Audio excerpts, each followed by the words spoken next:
Creating and managing purchase orders with Sellercloud is easy.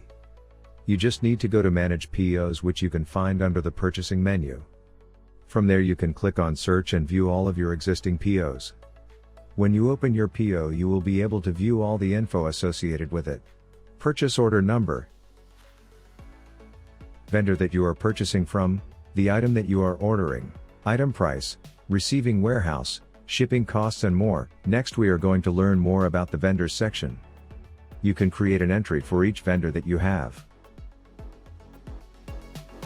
In the products tab you can find all the products that you have purchased from this vendor. You can also view all the historical purchase orders and their statuses in the purchase orders tab.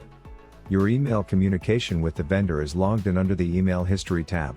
You can also keep track of the payment invoices related to this vendor as well as invoices, and match them with items you have received to make sure they are reconciled.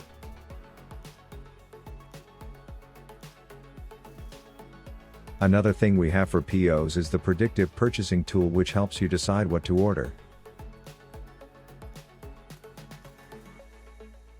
Let's say we want to look at the past 180 days of sales, and prepare for the next 180 days. This search will show us all the items that we will need to reorder for the selected time period. You can select the items you want and create a PO straight away by clicking on Add to PO from the menu in the right-hand corner.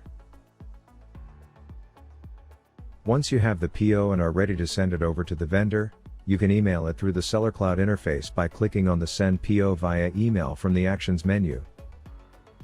Here you can create a template for your POs and send the attachment with the information about the items you want to purchase.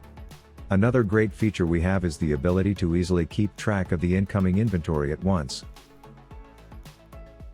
You can group together different POs by creating a container so you know when it's arriving and which items are arriving in that particular container. An easy way to receive all the arriving incoming inventory is by clicking on Receive Full Container from the Actions menu. Now every item that has been connected to this particular container will get marked as received.